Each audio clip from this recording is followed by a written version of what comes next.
The water in the Maldives wasn't just blue. It was a shimmering tapestry of turquoise and sapphire, so clear you could see the white sand 30 feet below.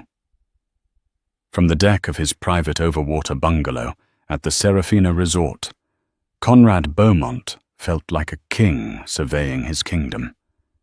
Beside him, the beautiful Kira Jensen laughed, her hand resting on her barely there baby bump. This was it, the perfect escape, a Babymoon for the child he believed would complete his perfect life. But 8,000 miles away, his 9 months pregnant wife Lorraine wasn't packing a hospital bag. She was systematically dismantling his empire, one phone call at a time. Conrad's paradise was about to become his prison, and the first clang of the bars shutting was the quiet, humiliating sound of a credit card being declined. Conrad Beaumont didn't just live the American dream. He'd coded it, monetized it, and sold the IPO.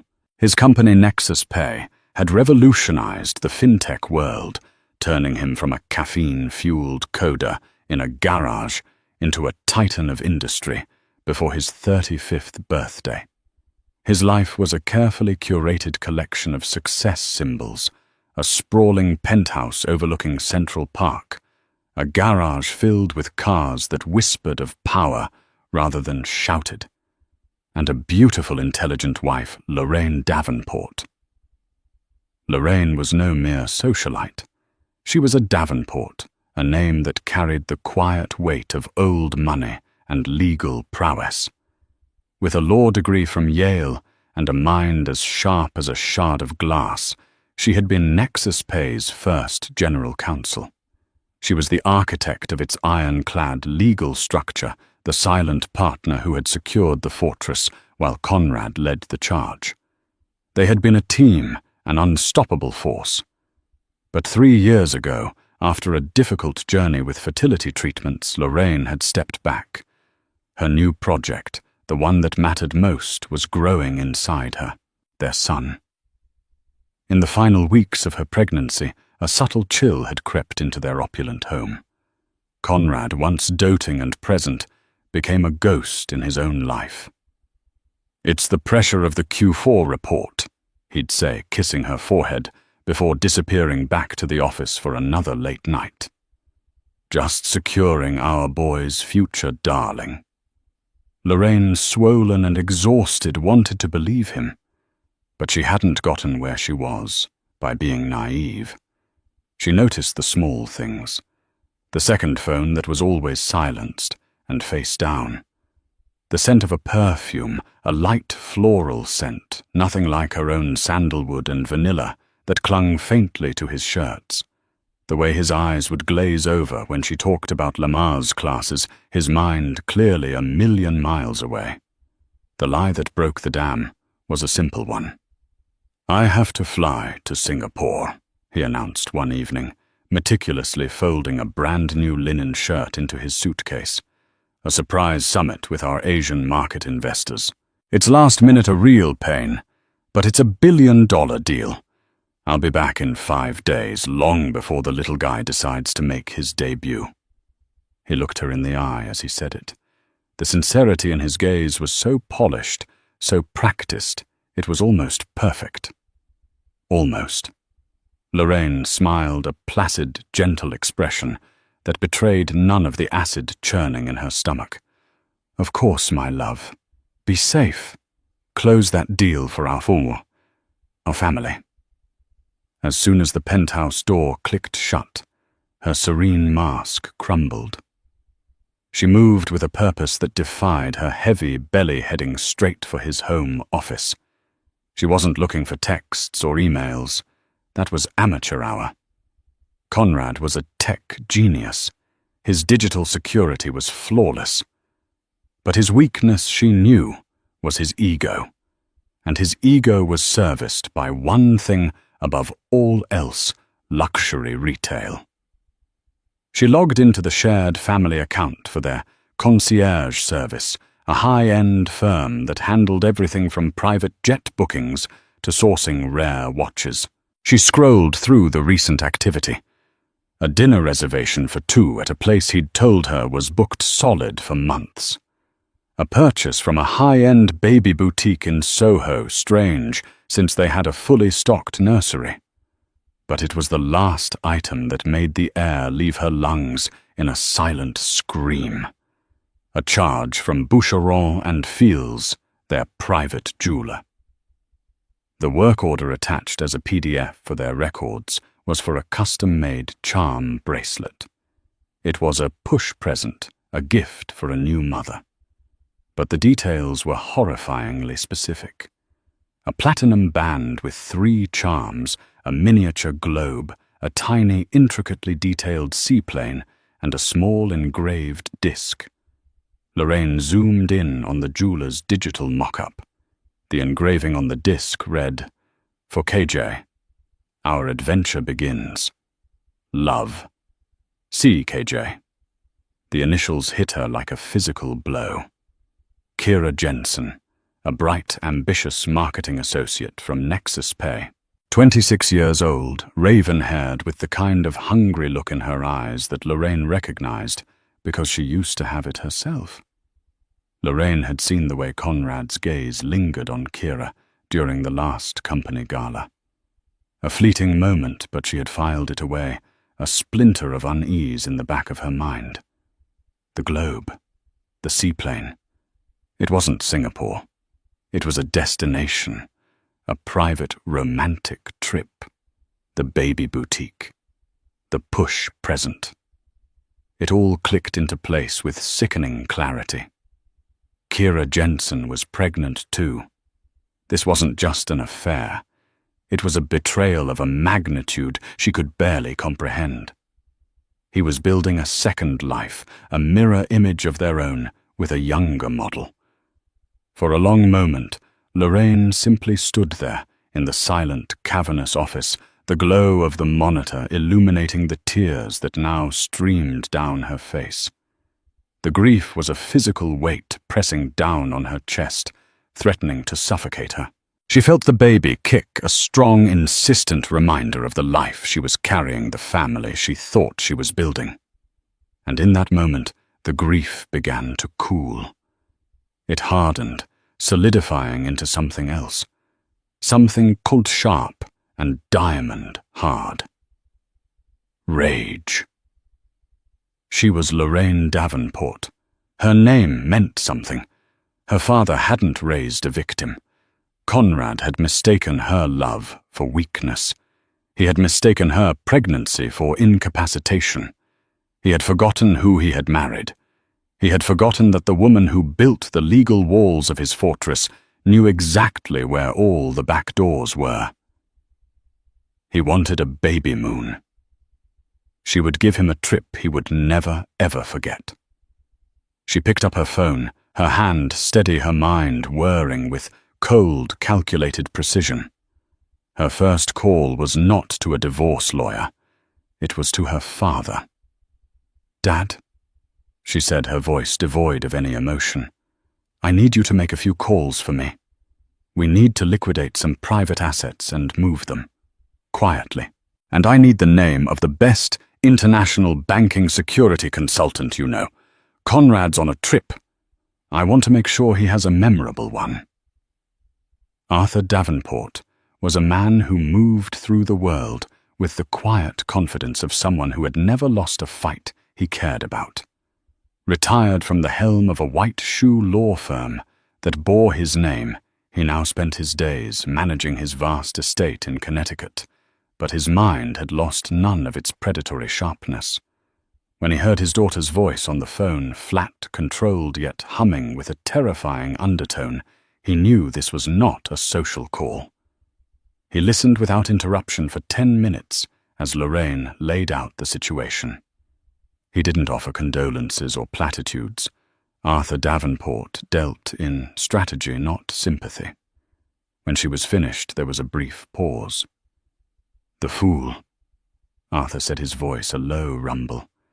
"He flew too close to the sun with another man's wings. Your wings, Lorraine." "What is your objective?"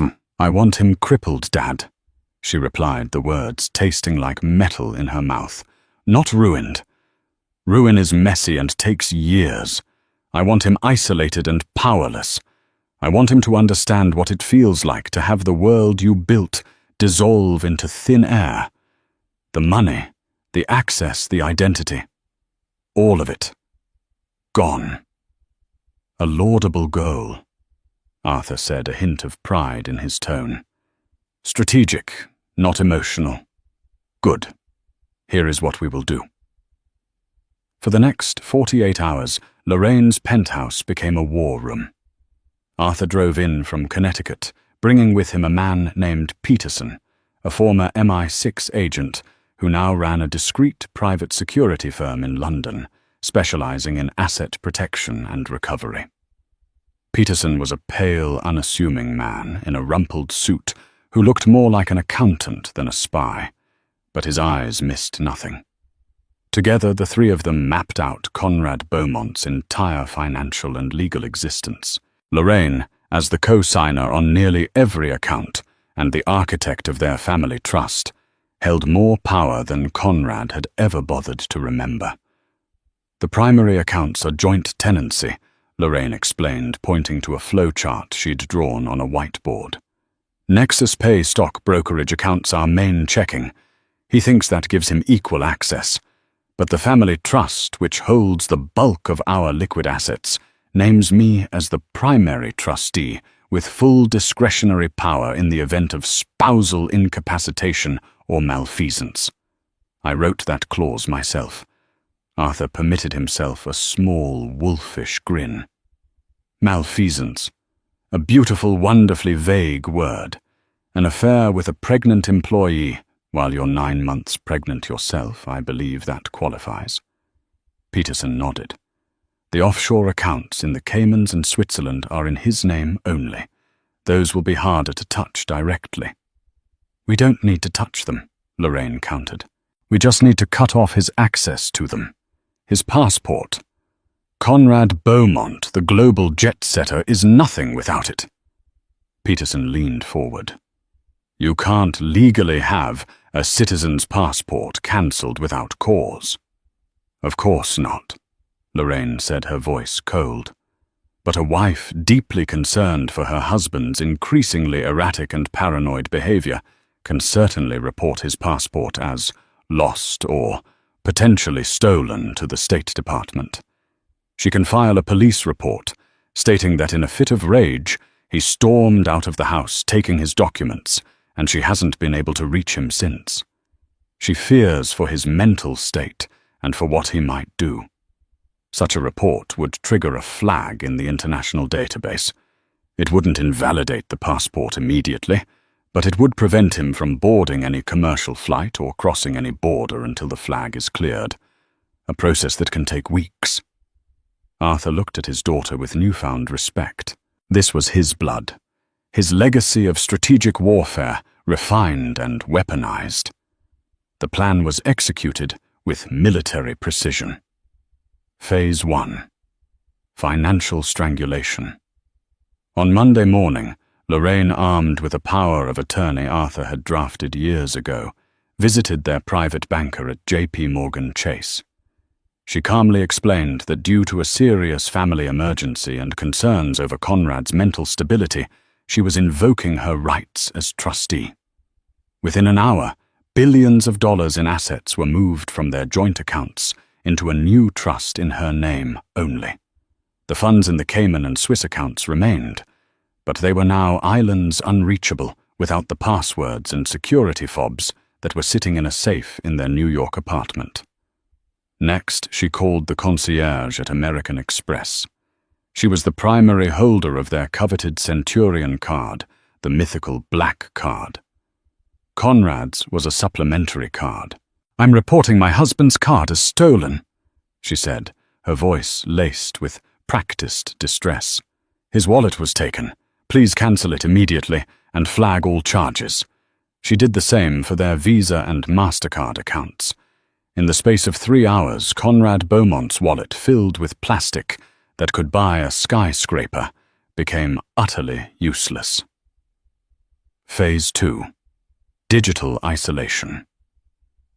Peterson handled the next part. He used a contact within a telecom provider to have Conrad's primary US cell number suspended, citing a security breach.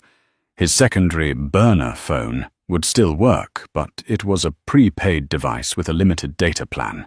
More importantly, it wasn't linked to any of his banking or security apps.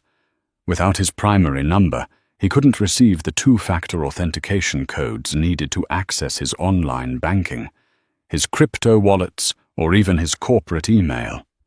He was digitally castrated. Phase 3. The narrative. This was Lorraine's masterstroke. She didn't want Conrad to look like a cheating husband. She wanted him to look like a man who had lost his mind. It was a more effective way to neutralize him and garner sympathy. She sent a carefully worded email to the board of Nexus Pay and a few key trusted friends. Subject: personal update and request for discretion. Dear all, I'm writing to you with a heavy heart. As many of you know, Conrad has been under immense pressure lately. I'm afraid the stress has taken a severe toll on his mental health. He has become erratic and paranoid, and against my and his doctor's advice, he has left the country without notice. I am unable to reach him, and I am deeply concerned for his well-being. I am working with the relevant authorities to ensure his safety. In the meantime, I ask that you respect our family's privacy and direct all urgent Nexus Pay business to the COO. Please, if he contacts you, urge him to come home and get the help he so desperately needs. It was a work of art. It painted her as the worried, loyal wife and him as a tragic figure, not a villain. It sowed doubt and confusion, ensuring that if he did manage to call anyone for help, they would meet his pleas with suspicion and pity, not a lifeline. By Tuesday afternoon, the trap was set. Lorraine sat in her silent penthouse, looking out over the city. She felt a profound and terrible emptiness, but also a surge of power she hadn't felt in years. She had built an empire with him. Now she had taken it back. Meanwhile, 8,000 miles away, Conrad Beaumont was ordering another bottle of champagne, utterly oblivious that his kingdom had already fallen. The Serafina resort in the Maldives was less a hotel and more a private universe of indulgence. Each overwater bungalow was a self-contained estate, complete with a private infinity pool, a personal butler, and a glass floor in the living room for watching the kaleidoscopic marine life glide by. For 3 days, Conrad and Kira lived in a sun-drenched fantasy. They snorkeled with sea turtles, had massages on a secluded sandbank, and dined under the stars, their feet in the warm sand. Conrad felt a lightness he hadn't experienced in years, away from the pressures of New York, away from the impending reality of fatherhood with Lorraine, a reality that had begun to feel more like a business merger than a loving partnership. He felt free. Kira, for her part, was playing the role of a lifetime. She was effusively grateful, endlessly adoring. She would gaze at him with worshipful eyes, telling him how powerful, how brilliant he was. She talked excitedly about their baby, a girl, she hoped. They would raise her between New York and maybe a house in the Hamptons. It was the exact fantasy Conrad wanted to hear. "You know," he said to her on their 3rd night, swirling a ridiculously expensive burgundy in his glass, "Lorraine just doesn't get this. She'd be analyzing the resort's profit margins. You just enjoy it. You live in the moment. It's easy to live in the moment when the moment is perfect," Kira cooed, leaning in to kiss him. The fantasy shattered the next evening at Azure, the resort's signature underwater restaurant. They were seated at the best table, surrounded by curved glass walls that gave them a 180-degree view of a coral reef teeming with life. It was breathtaking. The bill arrived in a small mother-of-pearl box. It was even for Conrad an eye-watering sum. He handed the waiter his Amex Centurion card without a second thought. The waiter, a polite man named Faris, returned a few minutes later, his expression apologetic. "I'm very sorry, Mr. Beaumont. The card has been declined." Conrad frowned. "Declined? That's not possible." "Run it again." Faris bowed slightly. "I have, sir. 3 times. The system says to contact the issuer." A flicker of annoyance. "Fine." Conrad pulled out his J.P. Morgan Reserve Visa. "Use this one." Faris returned again, his face now etched with discomfort. "My apologies again, sir. This one as well. And the MasterCard." Conrad's annoyance curdled into confusion. He could feel Kira's gaze on him, her perfect smile faltering. "This is ridiculous!" He snapped his voice louder than he intended. Several diners turned to look. "There must be a problem with your system." "Perhaps, sir," Faris said smoothly, though his eyes told a different story. "If you would be so kind as to speak with our resort manager, Mr. Hassan, he can assist you in his office." The walk from the underwater restaurant to the manager's office was the longest of Conrad's life. The hushed whispers of the other guests followed him like a trail of smoke. Kira trailed behind him, her silence a heavy weight. Mr. Hassan was a distinguished man, with silvering hair and an impeccably tailored suit. His office was a sanctuary of calm with mahogany furniture and views of a tranquil lagoon. His demeanor, however, was all business. "Mr. Beaumont," he began, his tone courteous but firm. "We have a slight issue. Not only was your card declined for tonight's dinner, but the pre-authorization we took on your Centurion card at check-in has also been revoked by the bank. As it stands, your entire stay, including the seaplane transfer, is currently unpaid." Conrad stared at him dumbfounded. "That's impossible. There are millions of dollars in those accounts." "That may be, but we are unable to access them," Mr. Hassan replied. "Do you have another form of payment? A wire transfer, perhaps?" Conrad pulled out his phone. He would fix this. A simple call to his private banker. He dialed the number, but it wouldn't connect. Call failed. He tried again. Nothing. He checked the signal. Full bars. He tried to open his banking app. Authentication required. "A code has been sent to your registered mobile number." He waited. No code arrived. A cold dread, slick and oily, began to seep into his veins. He tried to log into his Nexus Pay email. Password incorrect. He knew it was the right password. He tried the forgot password link. Recovery instructions sent to your primary contact email and phone number. His primary contact email was a private account he couldn't access, and the phone number was the one that was now mysteriously dead. He was locked out. He was completely and utterly locked out of his own life. "Kira," he said, his voice strained. "Give me your card. I'll pay you back." Kira looked at him, her eyes wide with a dawning panic. She was a marketing associate. Her credit card had a $10,000 limit. The bill for their stay was already approaching 6 figures. "Conrad, I can't cover this." Mr. Hassan cleared his throat. "Mr. Beaumont, our policy in these situations is quite clear. We will of course provide you with basic accommodation and meals. However, all non-essential services will be suspended. Your access to the spa, the fine dining restaurants, and the water sports facilities will be revoked. We will hold your luggage and passports as collateral until the bill, which currently stands at $112,450, is settled in full."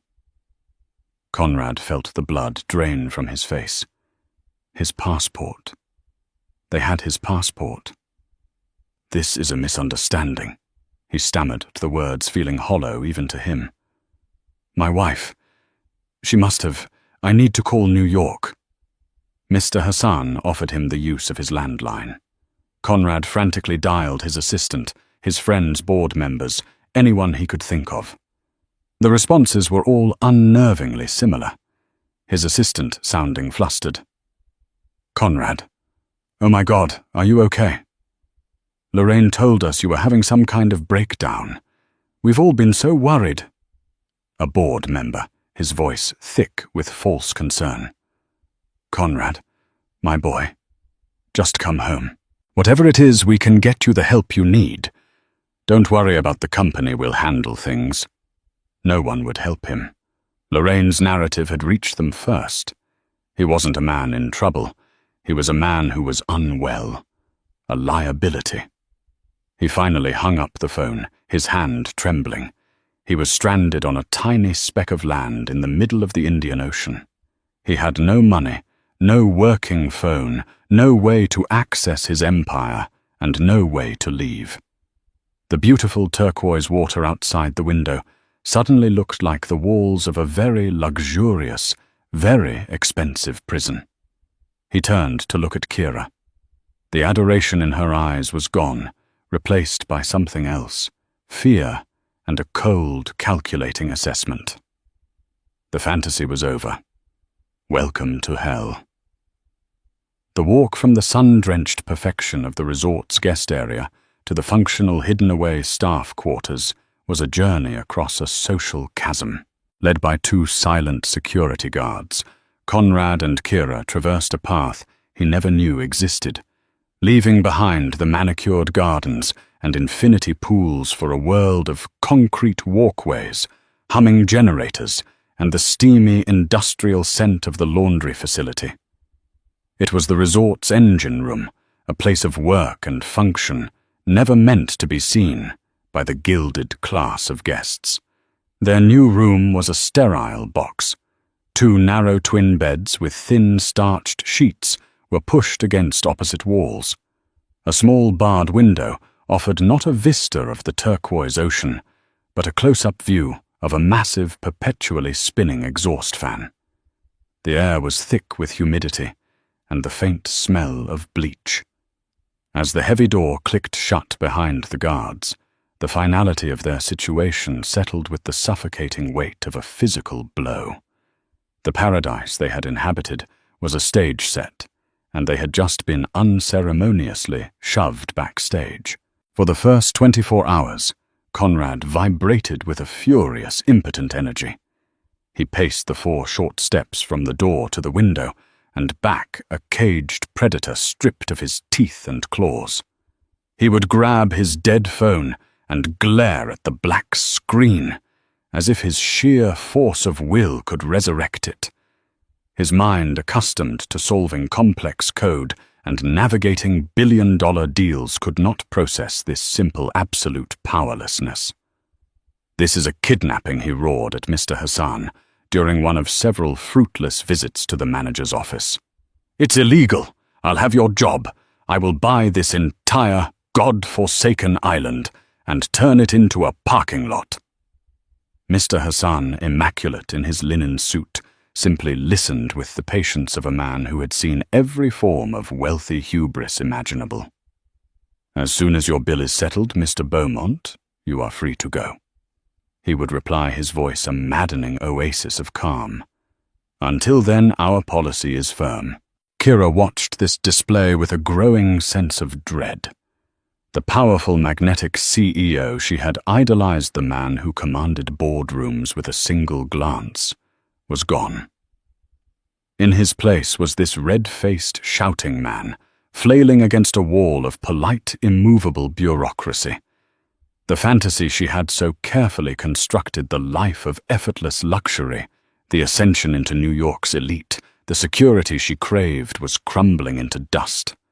Her admiration, once the bedrock of their affair, was eroding with every failed threat he uttered, replaced by a cold, creeping contempt. He wasn't a king.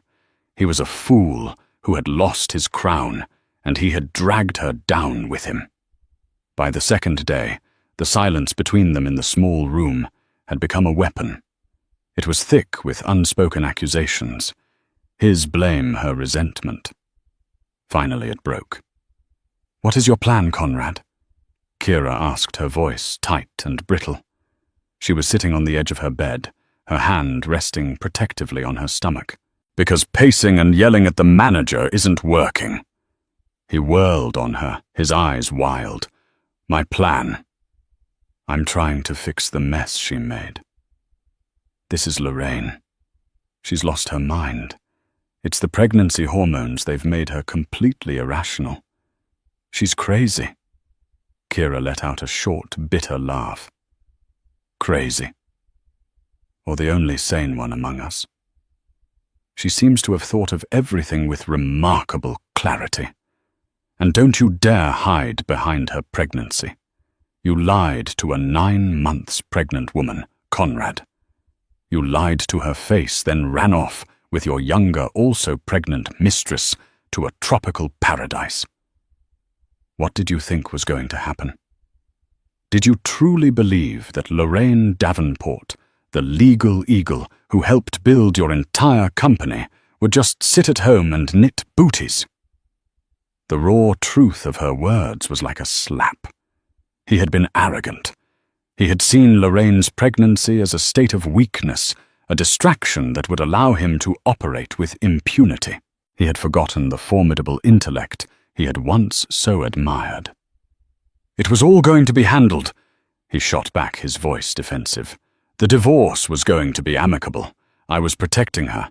"Protecting her!"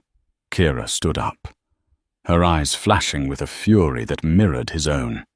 "By humiliating her on a global scale, you weren't protecting her. You were protecting yourself from a difficult conversation. And what about me?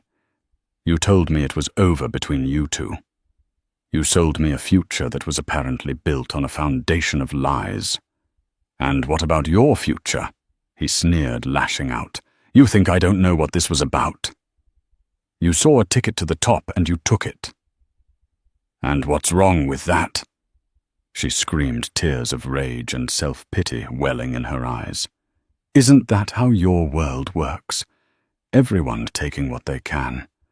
I've given years of my life to Nexus pay, working twice as hard for half the recognition.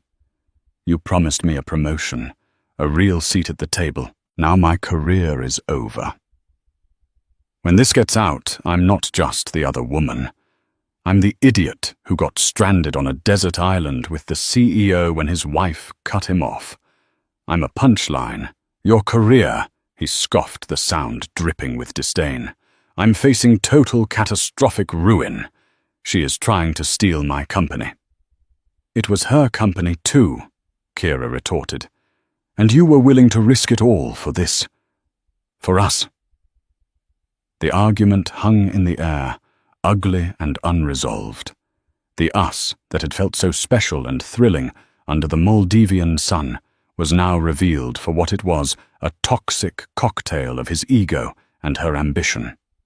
Finally, on the third day, after dozens of failed calls, Conrad managed to get a line out to David Chen, his COO, and a man he'd considered one of his closest friends. The relief that flooded him upon hearing David's voice was immediate and overwhelming. "David, thank God, it's Conrad. Listen, I'm in serious trouble." He launched into a frantic, garbled explanation, the Maldives, the frozen accounts, Lorraine's episode. David's response was not the one he expected. There was no, "What can I do to help?" Instead, his voice was cautious, laced with a patronizing sympathy that made Conrad's skin crawl. "Whoa, Conrad, mate, just slow down. Take a breath. Lorraine called us. She told us you were under a lot of strain, that you'd snapped. We've all been so worried about you, man." "Worried, David, it's a lie. She's locked me out of everything." "Okay, pal, okay. Just focus on getting some rest. Don't worry about the company we're handling things here. The most important thing is for you to come home and get the help you need." Get the help you need? The phrase echoed in Conrad's ear. It was the masterstroke. Lorraine hadn't painted him as a villain. She'd painted him as a tragic, unstable figure. No one would wire money to a man having a mental breakdown. No one would take his side against his worried, pregnant wife. She hadn't just built a cage. She had convinced all his allies that it was a sanctuary for his own good. Desperation clawed at him. There was only one person who could undo this. He sent a pleading message through David, a final, desperate gambit. "Tell her I need to talk to her. It's about the baby, our son." He hated himself for using his unborn child as bait, but he was out of moves. He spent hours waiting by the phone in Mr. Hassan's office, a supplicant under the manager's watchful gaze. Finally, it rang. "Lorraine." He breathed his voice, a ragged mix of hope and dread. The voice that came back was as clear and cold as glacial ice. "Conrad." "Laurie, thank God. Listen, there's been a terrible, insane mistake. You've cut everything off. I'm trapped here. You have to call the banks. You have to fix this." "There's no mistake, Conrad," she replied, each word a perfectly polished stone. "This is not an error. This is a consequence." The word hung in the air between them. A consequence for what? A little trip. This is disproportionate. "Lorraine, it's insane." "No," she said. And he heard the shift in her voice from cold to dangerously sharp. "I have finally found my sense of proportion. You are in the Maldives with your pregnant mistress on what you have the audacity to call a Babymoon, while I am days away from giving birth to our son. You stood in our home, looked me in the eye, and you lied. You didn't just underestimate my intelligence, Conrad. You underestimated my worth." "It's complicated." He stammered the words feeble, even to his own ears. "It's remarkably simple." She cut him off, her voice like steel. "You made a series of choices, and now I am making mine. Our financial empire was built on a foundation of mutual trust. You dynamited that foundation, so I have restructured our assets to protect myself, and more importantly, to protect my child's future." "Your child," he sputtered, indignation rising. "He's my son too, and those are my assets." A dead silence stretched over the line, a void of terrifying length. When she spoke again, her voice was low, almost conversational, and infinitely more menacing. "You should be more concerned about your immediate problems. Your hotel bill, for instance, and your passport. I was so worried when you stormed out that I felt compelled to report it stolen. Clearing that up from a foreign country with no money might be challenging." He felt the last of his strength drain away, leaving him hollow. She had anticipated everything. This wasn't an emotional outburst. This was an execution. "Lorraine, please," he begged, all pretense of anger gone, replaced by pure animal fear. "Don't do this." "It's already done," she said softly. Then she twisted the knife.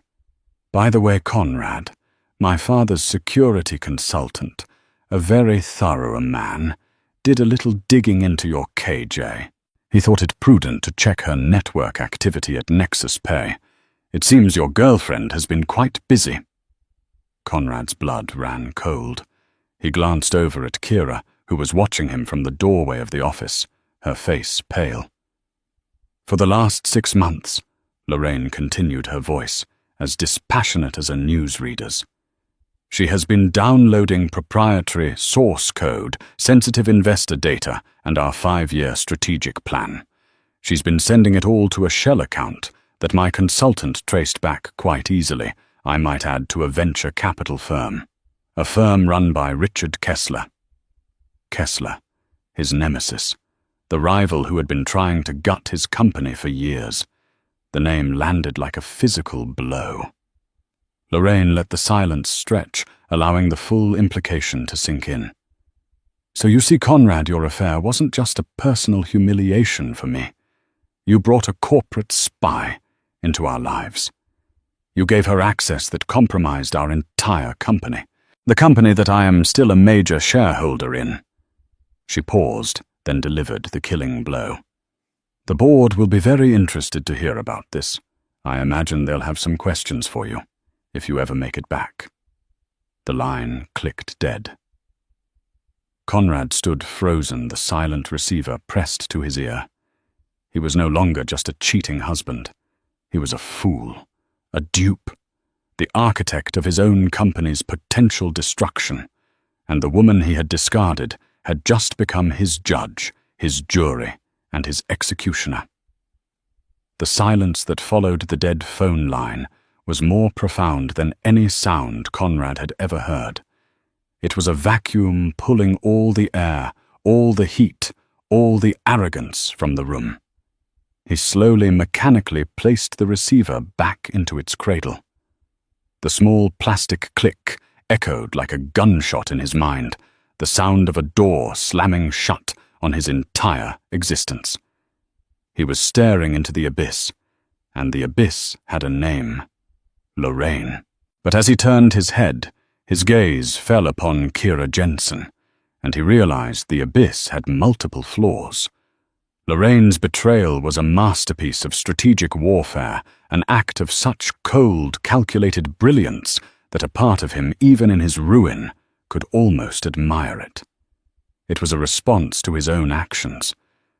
But Kira's betrayal was of a different sort. It was parasitic. She hadn't just cheated on him. She had used him as a host, a tool, a stepping stone in a grubby little game of corporate espionage. He had handed her the keys to his kingdom, and she had been systematically selling off the crown jewels. He truly looked at her for the first time. The doe-eyed adoration was gone, replaced by the raw, feral terror of a cornered animal. The curve of her belly, which he had once seen as a symbol of their secret, exciting future, now looked like a cancerous growth, a monument to his own spectacular stupidity. You, he whispered the word, a plume of toxic smoke. He felt no rage, only a vast, glacial emptiness. The whole time, every word, every touch, it was all a lie. Kira flinched, scrambling backward until her back hit the wall. The tears that streamed down her face were real now, born not of manipulation, but of pure panic. I had to. She sobbed the words, tumbling out in a desperate, pathetic rush. Richard Kessler. He promised me everything. He said you were a dinosaur, that Nexus Pay was a sinking ship. He promised me a senior position, a real future security. Security. Conrad's laugh started as a low tremor and erupted into a full-blown, unhinged cackle. It was the sound of a man breaking apart at the seams. Security. By committing federal crimes, by selling proprietary code, you absolute fool. You haven't secured a future. You've secured a federal indictment. You're finished. We're both finished. Mr. Hassan, who had stood by with the impassive professionalism of a mortician, finally stepped forward. He had overheard every word, his expression unchanging. Miss Jensen, he stated, his voice as calm and unyielding as the tide. Given this new information, and the fact that you are an accomplice in Mr. Beaumont's financial predicament at our resort, I'm afraid your position here is also untenable. Both of your passports will remain in our custody, pending further instructions. The shared prison cell of their staff quarters room became a new circle of hell. The air, already thick with the scent of industrial detergent from the nearby laundry, now crackled with silent loathing. They moved around each other like hostile ghosts in the cramped space, the memory of their intimacy a source of revulsion. Conrad would lie awake on his lumpy mattress, listening to the rhythmic churning of the giant washing machines, the sound a metronome counting down the seconds of his failure. He replayed every conversation, every flirtatious email, every late-night rendezvous with Kira, searching for the signs he had so blissfully ignored. They were all there, hiding in plain sight. He hadn't been seduced. He had been targeted. After 2 days marinating in this toxic silence, a sliver of his old self, the problem solver, the man of action, surfaced. He had to do something. He secured permission to use Mr. Hassan's office phone again, the manager watching him with weary resignation. His one remaining hope was the full might of the US government. He dialed the number for the US Embassy in Colombo, Sri Lanka. The faint crackle of the international line sounded like a lifeline. US Embassy Consular Section, how can I help you? The voice was flat, professional, bored. My name is Conrad Beaumont. He began trying to inject authority into his tone. I'm an American citizen, and I am being held against my will in the Maldives. Sir, are you in any physical danger? The officer asked a standard checklist question. No, not physical danger, but they've confiscated my passport. They won't let me leave. A pause. And why have they taken your passport, sir? Conrad's throat tightened. The words were humiliating to say out loud. It's a dispute over a hotel bill. I see, the officer said, and Conrad could practically hear him mentally filing this under rich idiot problems. Sir, that is a civil matter. The embassy cannot interfere in private financial disputes. Our official advice is to settle your bill. I can't. Conrad's voice cracked with desperation. That's the point. My accounts are frozen. My credit cards have been cancelled. My wife... Ah, yes. The officer cut in his voice, now taking on a new, cooler efficiency. We are aware of the situation with your passport, Mr. Beaumont. It has been flagged in the system. A lost or potentially stolen report was filed with the State Department from a precinct in New York City. Yes, that's what I'm telling you. It wasn't lost or stolen. My wife did that maliciously. Sir, that may be. However, until the reporting party officially retracts their report or the flag is cleared through an investigation, we cannot issue you an emergency travel document. The system simply won't allow it. You'll need to work with the reporting party, your wife, it seems, to resolve the issue. Conrad slammed the phone down. It was a perfect, inescapable trap, a bureaucratic Mobius strip designed by Lorraine. He couldn't pay the bill without access to money. He couldn't leave to get access to money without his passport. He couldn't get his passport without clearing the flag. And he couldn't clear the flag without the cooperation of the very person who had put him in this cage. He slumped into the chair, defeated. He was no longer Conrad Beaumont, Titan of industry. He was case file number 734, a problem to be managed. His deliverance, when it came, was as humbling as his fall. The next afternoon, Mr. Hassan summoned him. The manager's expression was for the first time unreadable. Mr. Beaumont, we received an anonymous wire transfer moments ago for the full outstanding balance of your bill. A surge of adrenaline, of pure, unadulterated relief shot through Conrad. She was letting him go. She had made her point, and now she was letting him off the hook. Furthermore, Mr. Hassan continued sliding a single sheet of paper across his mahogany desk. A one-way ticket has been booked in your name. It is for a flight from Malé to New York, connecting through Dubai. It departs tomorrow morning at 6:05 a.m. He paused, letting the information sink in. It is an economy class ticket. The relief curdled into shame. This wasn't a reprieve. It was a leash. She was summoning him, but on her terms, stripping him of every last vestige of his former status. "Your passport," Mr. Hassan added, "will be handed to you by our representative at the check-in counter at Villana International Airport. You will not receive it before then." He looked Conrad squarely in the eye. "The arrangements cover you, and you alone. Ms. Jensen's situation remains unresolved." The journey home was a 22-hour pilgrimage of shame. At the airport, he was just another face in the swarming, chaotic crowd. He stood in the long, snaking security line, the press of humanity around him, a stark contrast to the sterile solitude of the private terminals he was used to. On the plane, he was wedged into a middle seat in row 42, his knees pressed against the seat in front of him, a crying baby behind him, and a man with a hacking cough beside him.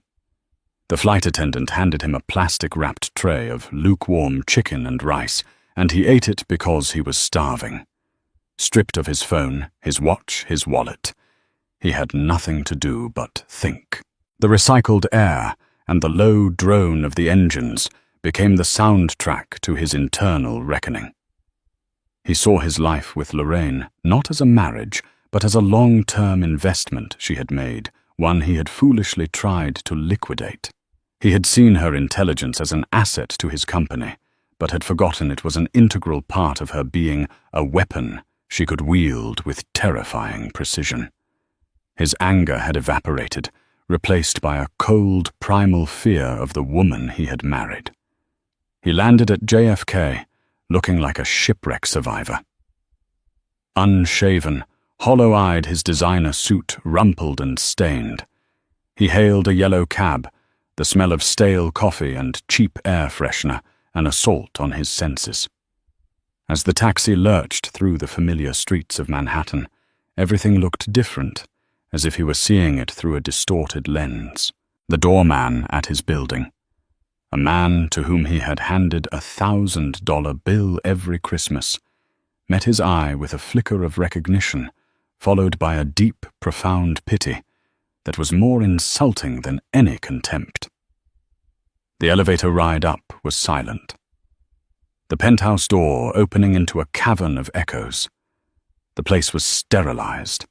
All of Lorraine's personal touches were gone.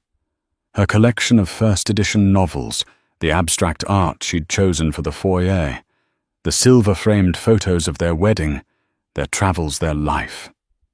All gone. He walked numbly through the vast space until he reached the nursery. The door was ajar. He pushed it open, and his breath caught in his throat. It was utterly bare. The hand-painted mural of the night sky was gone, painted over in a stark, clinical white. The crib, the changing table, the rocking chair, where he had once imagined himself reading to his son, all had vanished. It was an erasure, a statement that the future he had betrayed would never come to pass. On the cold marble of the kitchen island, stark against the grey stone, lay a single thick manila envelope. His name was typed on the front. His hands, clumsy and trembling, fumbled with the clasp. Inside the papers were cool and heavy. Legal documents. The top one was a petition for divorce citing infidelity and moral turpitude. Beneath that, a temporary restraining order, a legal wall keeping him 500 feet from Lorraine and her father's estate in Connecticut. And under that, a formal notice of an emergency meeting of the Board of Directors of Nexus Pay, its purpose, stated in cold corporate language, to discuss the immediate removal of CEO Conrad Beaumont for gross negligence and breach of fiduciary duty. He felt the floor tilt. Tucked inside the sheaf of divorce papers was one final sheet. It was not a legal document, but a piece of thick, cream-colored stationery. Her elegant cursive handwriting was the final, precise incision. Conrad. By now you understand. The board meeting is tomorrow at 10 a.m. I suggest you attend. They are prepared to vote you out of the company you founded, with cause stripping you of your severance and a significant portion of your remaining stock options. They have copies of Kira's emails and a signed affidavit from her, secured by my father's lawyers, in exchange for leniency in her own legal troubles.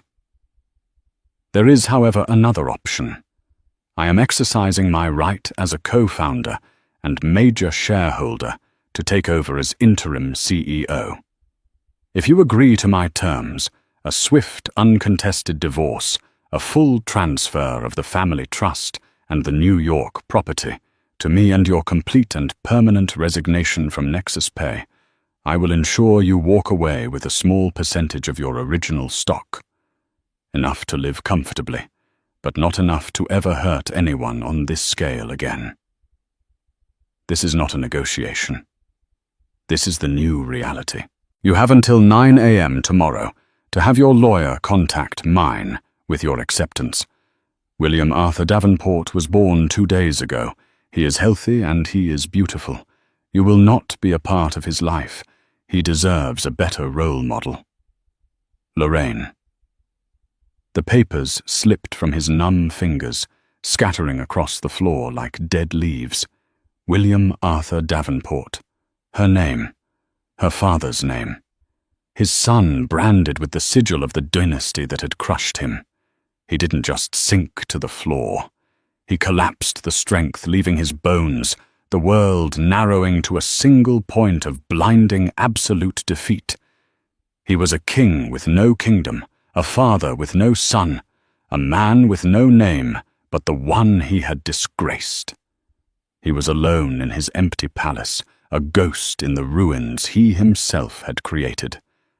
And so Conrad Beaumont's gilded world came crashing down, not with a bang, but with the quiet, calculated click of a woman reclaiming her power. This wasn't just a story of infidelity. It was a masterclass in consequences. Lorraine Davenport proved that the quietest person in the room is often the most dangerous when pushed too far. She didn't just get mad. She got strategic. She used the very tools of the empire she helped build to dismantle the king who betrayed her, securing a future for herself and her child, not as a victim, but as a victor. It's a chilling reminder that hell hath no fury, like a brilliant woman scorned. What do you think? Was Lorraine's revenge justified, or did she go too far? Let us know your thoughts in the comments below. If you were captivated by this story of justice and dramatic downfall, please hit that like button. Share it with someone who loves a good revenge tale, and make sure you subscribe to our channel. We bring you the most shocking, unbelievable, true-life dramas every week, and you won't want to miss what's coming next.